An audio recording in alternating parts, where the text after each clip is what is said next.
शिमला के अंबेडकर चौक पर वोकेशनल शिक्षकों का आंदोलन 11वें दिन भी जारी है। शिक्षक कंपनियों के साथ किए गए मोह को रद्द कर उन्हें बाहर करने और अपने लिए स्थायी नीति बनाने की मांग कर रहे हैं। सोमवार को शिक्षकों के एक प्रतिनिधिमंडल ने मुख्यमंत्री सुखविंदर सिंह सुक्खू से मुलाकात की, लेकिन बैठक से कोई ठोस समाधान नहीं निकल पाया।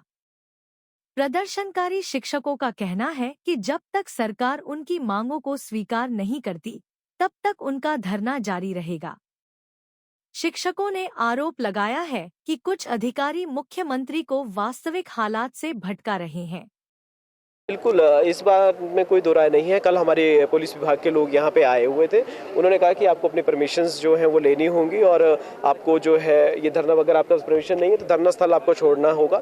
हमने उन्हें जो है एप्लीकेशन जो हमने डिपार्टमेंट एडीएम साहब को जो एप्लीकेशंस हमने दी हैं उसमें क्लियरली मेंशन है, डायरी डिस्पैच नंबर उस पर लगा हुआ है। उस पर 7 से 3 दिन हमने 10 तारीख तक की हमने परमिशन मांगी थी, लेकिन उनकी तरफ से कोई रिटर्न में हमारे पास नहीं आया। लेकिन हम यही मान के चलते जब उनकी तरफ से कोई डिनाइल भी नहीं आया तो डेफिनेटली हम उसको जो है पॉजिटिव वे में लेके चले कि जब कोई डिनाइल नहीं आया तो हम उसको कंटिन्यू कर रहे हैं, हमारा प्रदर्शन कंटिन्यू रहेगा। और ये प्रदर्शन जो है किसी भी तरीके से बंद होने वाला नहीं है, ना ये किसी दबाव में बंद होगा, क्योंकि हम जो है बाबा भीमराव अंबेडकर जी की मूर्ति के नीचे बैठे हुए संवैधानिक तरीके से अपनी बात रख रहे हैं और उनके नक्शे कदम पर चलते हुए किसी भी प्रकार का यहाँ पे असंवैधानिक तरीका जो है हमने नहीं अपनाया है, ना कोई हम उगर हुए हैं। और तो हम तो साथ के साथ हमारे साथ आप देख रहे हैं ई टैक्सी वालों का जो कार्यक्रम चल रहा है, यहाँ पे ई टैक्सी का विमोचन होना है। हम लोग तो और लोगों को भी कोऑपरेट करने के लिए बात कर रहे हैं। हमने तो उनको टेबल चेयर और जो हमारे गद्दे, हम सब चीज़ों में के लिए कोऑपरेट करने को तैयार हैं। हम प्रशासन की मजबूरियाँ समझते हैं, प्रशासन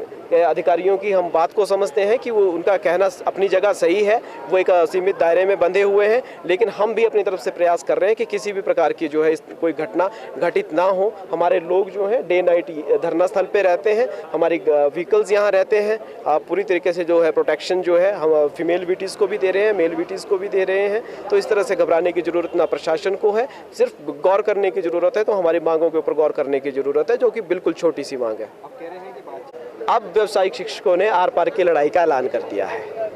अब बस कोई समझौता बीच में नहीं होगा। माननीय मंत्री जी ने कहा था मेरा फेस रिटर्न है। अब हम उनके चेहरे की तरफ देख रहे हैं कि वो उनके ऑफिस से कब रिटर्न में हमारे पास नोटिफिकेशन आती है, जिसको हम जो है अपने व्यावसायिक शिक्षकों के साथ साझा करें और हम लोग जो है सरकार का धन्यवाद करेंगे और खुशी खुशी घरों को जाएंगे। अदरवाइज कंपनियों के अधीन काम करने के लिए अब यहाँ पर बैठे हुए 2174 व्यावसायिक शिक्षक बिल्कुल भी तैयार नहीं है। हम जो है घर जाने के लिए तैयार हैं, लेकिन अब कंपनियों की गुलामी नहीं होगी। देखिए, बातचीत करके ही किसी चीज़ का हल निकाला जा सकता है। शिक्षक हमेशा जो है सकारात्मक सोच के साथ ही आगे बढ़ते हैं। हम जो है कोई उग्र आंदोलन करने के लिए यहाँ नहीं आए हैं। हम चाह रहे हैं कि डायलॉग्स का जो प्रोसेस है वो शुरू हो। माननीय शिक्षा मंत्री जी, माननीय सीएम महोदय हमसे आकर बात करें, एक डायलॉग प्रोसेस शुरू करें, डिपार्टमेंट के लोगों को साथ बैठाएं, एजुकेशन डिपार्टमेंट के लोगों को साथ बैठाएं, हमारी टीम साथ बैठें। जब हम सब एक साथ बैठेंगे तो डेफिनेटली कोई ना कोई वे आउट निकलेगा।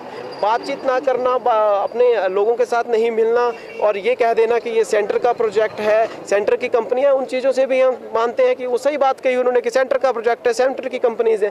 लेकिन हम साथ में साथ ये भी तो कह रहे हैं कि पड़ोसी राज्य भी तो जो हरियाणा है वो भी तो भारत का ही हिस्सा है। जब वहाँ पे कंपनियों को बाहर निकाला जा सकता है, वहाँ पे जो है वो अच्छी प्रॉपर तरीके से सैलरी दी जा सकती है, इंक्रीमेंट दी जा सकती है, तो हिमाचल में क्या समस्या है?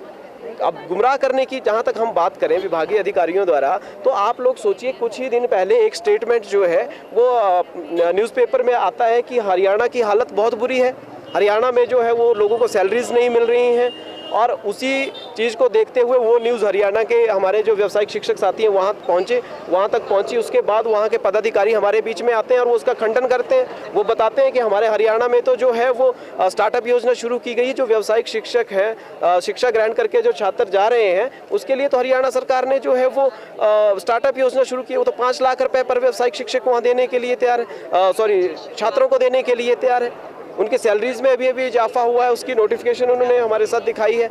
अपनी सैलरी स्लिप्स वो लोग हमारे बीच लेके आए हैं, जो कि हमने मीडिया के बंधुओं को भी दिखाई हैं, कि वो भी हमने जो है वो सीएम महोदय तक भी पहुंचाई हैं, एजुकेशन मिनिस्टर साहब तक भी पहुंचाई हैं। जब वहाँ पे कोई समस्या नहीं आ रही है तो कहीं ना कहीं विभागीय अधिकारियों का ये बयान कहीं ना कहीं सरकार को गुमराह करने की कोशिश की जा रही है। हम सीधे तौर पर कह रहे हैं, इसमें सरकार का दोष नहीं है। जब तक सरकार के पास विभागीय अधिकारी सही जानकारी नहीं पहुँचाएंगे उस पर फैसला नहीं आ सकता है। सीएम महोदय हर चीज़ को स्टडी नहीं कर सकते हैं। माननीय शिक्षा मंत्री जी बहुत बड़ा डिपार्टमेंट रहता है, हर चीज़ को खुद स्टडी नहीं कर सकते। उसको स्टडी करने के लिए विभागीय अधिकारी बैठे हुए हैं। विभागीय अधिकारियों को सही जानकारी जो है जब तक वो नहीं पहुंचाएंगे तब तक जो है व्यावसायिक शिक्षकों के बीच में और सरकार के बीच में थोड़ी सी असमंजस की स्थिति बनी रहेगी। लेकिन हमने हर मंच से सरकार की तारीफ की है। सरकार कर्मचारी हितैषी रही है। बहुत से डिसीजन सरकार ने जो है वो हमारे कर्मचारियों के हित में फैसले लिए। ओपीएस जैसे बड़े बड़े मसले हल हुए हैं। हमारा मसला तो बिल्कुल छोटा सा है, ना तो हम कोई इंक्रीमेंट की बात करेंगे ना पॉलिसी की बात, छोटी सी बात करें, कंपनियां बाहर करिए, उसके आगे जो है हम कोई डिमांड आपके साथ नहीं है। अगर इसकी देखिए सर, माननीय मुख्यमंत्री साहब से हम लोग मिले हैं, लेकिन हमारी प्रॉपर तरीके से जो है वो बैठक नहीं हो पाई है जिस तरह से हम चाह रहे थे। अभी तक उस तरह की कोई बैठक जो है माननीय सीएम महोदय से नहीं हो पाई है। उन्होंने कहा है, अभी कल का जो उनका बयान आया है, उन्होंने कहा है कि जैसे मैं वापस आऊँगा तो मैं वार्ता करूँगा। तो हमें उम्मीद है कि सरकार आने वाले दिनों में वार्ता करेगी। लेकिन अभी तक जिस तरह से हमारे माननीय सीएम महोदय का बयान आया है या हमारे शिक्षा विभाग की तरफ से कोई बयान जारी हो रहे हैं, उसमें कहीं ना कहीं ये नज़र आता है कि कहीं ना कहीं विभागीय अधिकारियों द्वारा जो है वो सही जानकारी जो है वो सीएम महोदय तक, माननीय एजुकेशन मिनिस्टर महोदय तक जो है वो सही जानकारी जो है उन्हें उपलब्ध नहीं करवाई जा रही है। क्योंकि हमारा जितना बड़ा मसला नहीं है, जितना बड़ा इसको बनाया जा रहा है, जितना बड़ा इसको दिखाया जा रहा है, हमारी डिमांड्स जो है बहुत छोटे लेवल की डिमांड्स हैं। हम लोग कोई ज़्यादा बड़ी डिमांड नहीं कर रहे हैं। हम तो कंपनीज़ को बाहर करने की मांग कर रहे हैं। हम लोग कोई एक्स्ट्रा सैलरी की बात नहीं कर रहे हैं, हम कोई एक्स्ट्रा बेनिफिट्स की बात नहीं कर रहे हैं, पेंशन की बात नहीं कर रहे हैं, कोई रेगुलर सर्विसेज की बात नहीं कर रहे हैं। हम सिर्फ इतनी सी बात कह रहे हैं कि सेंटर से जो पैसा आ रहा है सीधे तौर पर हमें दिया जाए, और जो 8-10 करोड़ रुपए कंपनियों को दिया जा रहा है उस पैसे का दुरुपयोग जो है वो आम आदमी का पैसा है, लोकल टैक्स पेयर का पैसा है, तो उस पैसे का दुरुपयोग नहीं होना चाहिए। सरकार विभाग उसको अपने पास रखे, और जो सैलरी रिलीज आपको आने वाले टाइम में व्यावसायिक शिक्षकों की करनी है तो उसी पैसे को जो है चैनल में लाकर आप जो है हमारी सैलरीज जो है रिलीज कर सकते हैं। अब व्यावसायिक शिक्षकों ने आर पार की लड़ाई का ऐलान कर दिया है। अब बस कोई समझौता बीच में नहीं होगा। माननीय मंत्री जी ने कहा था मेरा फेस रिटर्न है।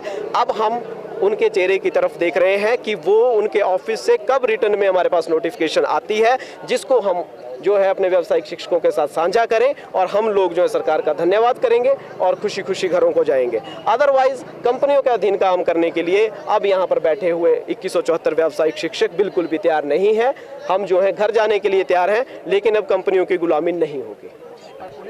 1983 से शिक्षा के क्षेत्र में अग्रणी silver bell senior secondary school Hiranagar Hamirpur पिछले 4 दशकों से शिक्षा जगत में एक अहम स्थान बनाए हुए है। श्रीमती शकुंतला निघाल के कुशल नेतृत्व में सिल्वर बेल्स की टीम द्वारा बच्चों को गुणात्मक शिक्षा प्रदान की जाती है, जिसमें बच्चों के सर्वांगीण विकास पर विशेष ध्यान दिया जाता है। I started the school in 1983 because there was a dire necessity for the English medium school that time. So previously I was hesitating, but still I started the school with 3 children, but it flourished on very well, and that was because of the cooperation of the staff as well parents. They did all the efforts to take the school up and flourish it very well, and we excelled in all the spheres, cultural activities, outdoor activities as well as the education activities. Super magnet group की सहभागिता से silver bell school में दी जाती है बच्चों को विभिन्न प्रतियोगी परीक्षाओं के लिए कोचिंग, और नौनिहालों के लिए अत्याधुनिक सुविधा से युक्त बाल वाटिका की सुविधा भी उपलब्ध है। बच्चों के लिए स्कूल द्वारा ट्रांसपोर्ट की सुविधा 15 किलोमीटर के दायरे में दी जा रही है। गौरवमयी अतीत से सुनहरे भविष्य के निर्माण के लिए प्रतिबद्ध सिल्वर बेल्स स्कूल में आज ही अपने बच्चे के लिए सीट बुक करवाएं।